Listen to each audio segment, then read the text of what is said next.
monde, j'espère que vous allez bien. Je vous retrouve aujourd'hui dans une nouvelle vidéo et c'est pour vous présenter mes favoris du mois de septembre. Donc encore un mois qui a filé à toute vitesse. Donc je vais commencer avec les produits soins. Tout d'abord, il y a mon indispensable huile d'amande douce, huile végétale d'amande douce bio que j'achète sur le site d'Aromazone. Donc ça c'est le flacon de 100 ml. Et en fait je vous la présente car forcément qui dit été et fin d'été dit forcément problème d'épilation. Bon, après vous me direz c'est un peu dans l'année, toute l'année pareil, certes, sauf que moi ça fait que depuis le printemps dernier que j'ai repris l'épilation, parce qu'avant je me rasais avec un rasoir standard et effectivement il y a une peau très sensible et très réactive. Enfin, en tout cas au niveau du corps j'ai une peau très sèche, donc forcément des problèmes de peau pelée, tout ce que vous voulez. Et en fait il n'y a que ça ou l'huile d'arnica, toujours de chez Aromazone, qui arrive à soulager mes problèmes de peau échauffée après l'épilation. Donc celle-ci ne m'a pas quittée, je l'adore, en plus elle sent bon et elle pénètre relativement vite. Ensuite, deuxième produit soin, je vous en ai parlé récemment dans un de mes derniers hauls, c'est le soin Effaclar Duo Plus unifiant. Donc celle-ci c'est la teinte light puisque c'est le soin Effaclar Duo Plus mais version teintée. La couvrance est ultra légère.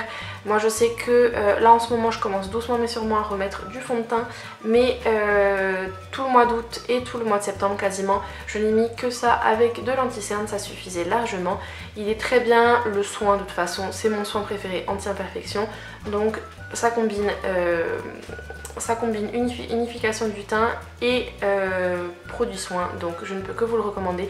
Merci encore à Sampléo de m'avoir sélectionné pour faire partie des testeuses. Donc si vous ne connaissez pas Sampléo, c'est un site de publicité par le test, et donc effectivement je vous laisserai en barre d'infos le lien vers le site. Et tout comme je vous l'ai dit un milliard de fois, c'est mon soin chouchou anti-imperfection, donc je l'ai adoré, il m'a aidé à réduire mes imperfections, il est teinté, un bijou. Et tout d'abord je ne pouvais pas ne pas la mentionner, hein, n'est-ce pas? C'est la palette d'highlighter Kathleen Lights pour la marque Make Up Geek. Donc je vous l'ai montré dans mon dernier haul, je vous l'ai montré déjà utilisé dans un tutoriel. Et que dire de plus? Elle parle toute seule.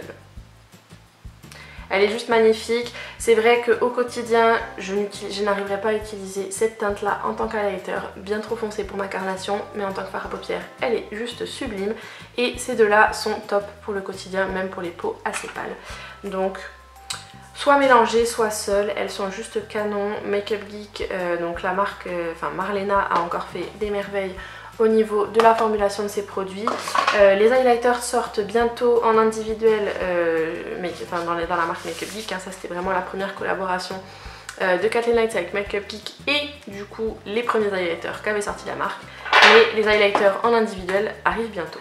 Ensuite, produit teint toujours, c'est un blush, donc je ne pouvais pas ne pas vous le mentionner, même si c'est une édition limitée, puisque c'est le seul blush que j'ai porté tout au long du mois de septembre.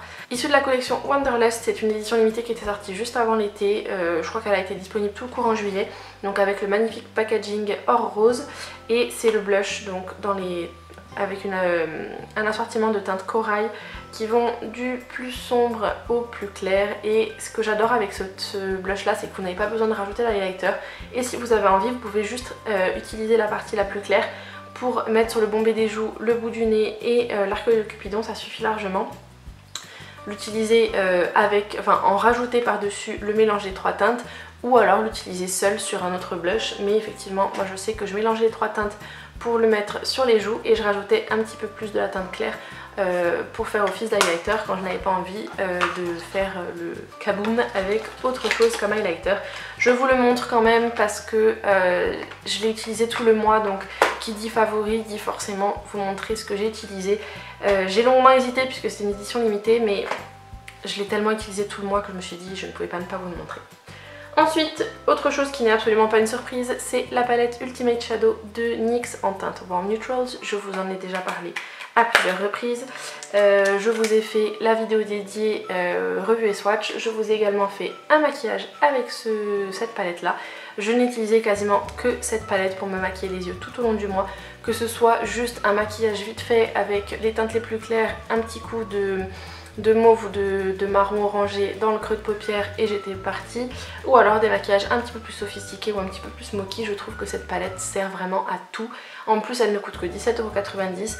Je n'ai pas vérifié avant de faire la vidéo si elle était de nouveau en stock sur le site de NYX, mais vous pouvez vous inscrire à l'alerte. Et en tout cas, si vous n'en avez pas déjà dans ce genre de teinte, n'hésitez pas à foncer. Je vous mettrai également en lien juste ici si vous n'avez pas vu ma vidéo revue et swatch, pour que vous puissiez voir les swatchs de la palette et savoir si du coup elle vaut le coup pour vous ou pas. Mais bon, pour 17,90 € et en plus les fards NYX sont vraiment d'une qualité folle. Ils sont assez peu poudreux, ils font assez peu de chute et ils tiennent plutôt très bien et leur pigmentation est assez dingue. Voilà, gros coup de cœur pour cette palette. Ensuite, j'ai non pas un, non pas deux, non pas trois, mais 4 produits lèvres à vous présenter. Encore une fois, histoire de ne pas changer trop mes habitudes, ce sont 4 rouges à lèvres liquides mat. Donc je vais commencer par le moins mat entre guillemets de tous parce qu'il a quand même un fini mat. C'est le Soft Matte Lip Cream de NYX dans la teinte Rhum. Vous l'avez présenté dans mon dernier haul et il est juste magnifique. C'était un des rouges à lèvres que j'avais pris quand j'avais commandé la palette de NYX. Donc tout à fait de saison et vous le reverrez forcément très vite sur ma chaîne, que ce soit apporté dans des vidéos au top. Ensuite j'ai le magnifique Stone de Dose of Colors. Donc ça c'est, je pense, le rouge à lèvres Dose of Colors, j'en ai 4. C'est celui que je porte le plus car c'est un mauve grisé qui est juste magnifique, qui est très mat, qui n'est pas pour autant desséchant sur les lèvres, qui tient excessivement bien. Après, comme tout rouge à lèvres mat, vous allez vous manger un burger ou une salade avec de la vinaigrette.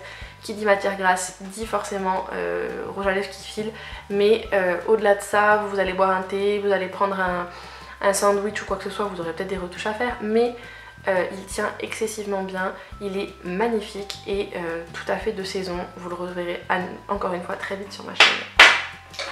Les deux derniers, ce sont deux teintes un petit peu opposées que j'ai commandées donc dans ma première commande directement sur le site de Colourpop. Ce sont deux rouges à lèvres liquides Ultra Matte Lip, donc les très mat de Colourpop. Tout d'abord il y a la teinte Times Square qui est donc un nude rosé vraiment magnifique. Il sèche un peu plus beige et un petit peu plus froid qu'il ne l'est dans le tube, mais il est très confortable, il est vraiment très joli. Et d'ailleurs c'est un de ceux que je vous montrerai dans un de mes prochains tutoriels sur ma chaîne. Et autre rouge à lèvres, donc ça par contre c'est un petit peu plus foncé et complètement automnal puisque c'est dans les teintes un petit peu rouille. C'est le Love Bug, donc ce sont mes deux couleurs préférées en fait parmi les 4 qui m'ont été offertes quand j'ai commandé sur le site. Et ce qui est en fait un petit peu perturbant avec celui-ci, c'est qu'il sèche beaucoup plus foncé sur les lèvres qu'il ne l'est dans le tube. Dans le tube il fait vraiment rouille. Sur les lèvres quand il est complètement mat, en fait il fait presque bordeaux, lit de vin, mais toujours avec cette pointe de marron rouille dedans, mais beaucoup plus foncé que dans le tube. Donc ça par contre méfiez-vous, si c'était vraiment un résultat comme dans le tube que vous recherchez, ce n'est pas le genre de couleur que ça va vous donner. Et dernier produit de maquillage, je ne pouvais pas ne pas le mentionner, c'est le sublimissime vernis Les Lilacs de Essie que je portais dans toutes mes dernières vidéos. Je crois que c'est le vernis que j'ai porté, on va dire 3 semaines sur les 4 du mois de septembre. C'est la première fois que je change de couleur de vernis depuis le début septembre. Bref, celui-ci est un réel chouchou, un réel coup de cœur pour moi. Je ne peux que vous le recommander. C'est un... Alors dans le flacon, il fait beaucoup plus rosé qu'il ne l'est en réalité, puisqu'en fait, on va dire que sur les ongles, ça fait quelque chose entre c'est plus mauve, c'est un petit peu plus foncé, c'est un peu plus mauve grisé, il est juste canonissime. Ensuite, pour passer à autre chose, autre gros chouchou pour moi, c'est ma nouvelle coque pour mon MacBook. Donc c'est une coque effet marbre, donc le dessous est complètement blanc, le dessus c'est une imitation marbre blanc en plastique rigide, un fini un petit peu comment dire, plastique doux, mais c'est un peu gommeux on va dire au niveau de la texture. Alors ce qui m'embête un peu, c'est que je le pensais beaucoup plus translucide que ça en fait. Je le pensais en fait beaucoup plus transparent à ce niveau là en fait, pour qu'on puisse voir la petite pomme au travers. Donc dès qu'on commence à être un petit peu plus dans la pénombre ou qu'il est à contre-jour, on voit bien la pomme, mais effectivement on la voit pas autant que ce que j'aurais souhaité. Après je ne me plains pas, ça a l'air d'être une coque de très bonne qualité. Donc c'est de la marque Gmail et que je l'ai acheté sur Amazon donc Amazon France. Ça a mis un petit peu de temps à arriver parce qu'en fait je me suis rendu compte après l'avoir commandé que ça ne venait pas de France mais ça venait il me semble des États-Unis. Je l'ai payé je crois 18 €, donc à savoir que j'ai préféré prendre la qualité puisque ma dernière coque, la rose que j'avais avant translucide, je l'avais prise sur eBay US et en fait elle avait cassé assez rapidement et les petits patins en plastique qui sont collés en fait sur le dessous de la coque pour éviter, pour pouvoir surélever le Mac et pour éviter les rayures sur les meubles, ils se sont décollés hyper vite et on a eu beau les recoller avec mon chéri, ils passaient leur temps à s'enlever. Donc j'ai préféré investir un peu et voilà, j'ai succombé moi aussi à la tendance marbre, mais que faire? C'est juste trop beau. Donc qui dit fin septembre dit rentrée des séries aux États-Unis et j'ai eu le plaisir de pouvoir renouer avec mon Tangled It's Thursday, ou en l'occurrence pour la France Friday puisque c'est dans la nuit de jeudi à vendredi pour nous que ça se diffuse aux États-Unis. Donc c'est la reprise de Grey's Anatomy, de How to Get Away with Murder et normalement il devrait y avoir également Scandale dans cette trilogie de ABC, mais comme Kerry Washington, l'actrice principale de Scandale qui joue le rôle de Olivia Pope, est enceinte, la diffusion en fait de la nouvelle saison est repoussée à la rentrée en janvier 2017, donc forcément il fallait trouver une autre série pour combler la plage horaire de Scandale et ABC n'a pas fauté puisque il y a une nouvelle série qui a commencé aux États-Unis qui s'appelle Notorious, dont le rôle principal est tenu par une actrice qui jouait en fait le rôle principal de Coyote Girls, donc c'est pour ça que ça m'a fait assez rire quand j'ai vu sa petite tête. Donc je vous mettrai quelques photos par dessus ma tête. Dans la barre d'infos je vous mettrai un lien vers la bande annonce de la série sur YouTube, comme ça vous pourrez vous faire un petit avis. Il y a également énormément d'acteurs assez connus, donc en tout cas de séries hein, j'entends, que vous aurez pu voir dans Gossip Girl, dans Grey's Anatomy. Donc le rôle principal c'est le rôle de Julia George qui est jouée par donc Piper Perabo qui est l'actrice principale de Coyote Girls. Et après vous allez avoir des acteurs comme je vous disais qui ont joué dans Marvel les Agents du Shield, dans Grey's Anatomy. Vous allez avoir également des acteurs qui ont joué dans des Gossip Girl, un acteur qui avait joué le rôle principal il me semble dans 2 des Sexy Dance. Bref, vous avez quand même pas mal de personnes que vous aurez pu déjà apercevoir dans des films ou dans des séries. J'ai énormément accroché avec cette série puisqu'en fait le principe, enfin le pitch c'est Julia George, productrice ambitieuse à la tête du journal télévisé numéro 1, profite de la notoriété des clients de Jake Gregorian, avocat charismatique, pour faire grimper l'audimat. Ensemble, ces as de la manipulation influencent l'opinion publique et contrôlent les gros titres du pays, à défaut de maîtriser leur attirance mutuelle. Bref, vous avez un petit spoiler là-dedans. Là, je n'ai vu que le pilote puisque j'ai vu, il a été diffusé vendredi dernier. Donc, que vous dire de plus à part que déjà au bout d'un épisode, I'm hooked. J'étais complètement accro, donc je sais pas, je pense que c'est à la fois les acteurs, l'alchimie entre les personnages, les caractères des personnages, toute l'intrigue qui se met en place, mais j'ai envie de vous dire que ça promet, donc n'hésitez pas à aller faire un petit tour en barre d'infos si vous voulez voir un petit peu la bande-annonce de la série. Et voilà tout pour mes favoris du mois de septembre. Je vous invite à liker la vidéo si elle vous a plu, également à vous abonner en cliquant juste ici ou sous ma tête pour ne manquer aucune de mes prochaines vidéos.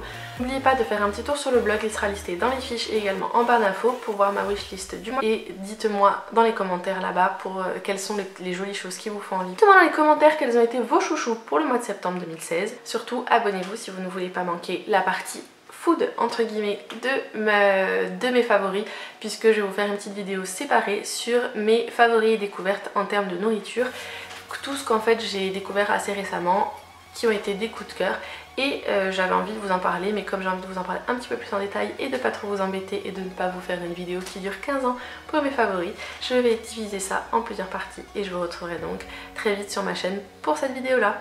Comme d'habitude je vous fais plein de gros bisous, prenez soin de vous et à très vite dans une prochaine vidéo. Ciao ciao!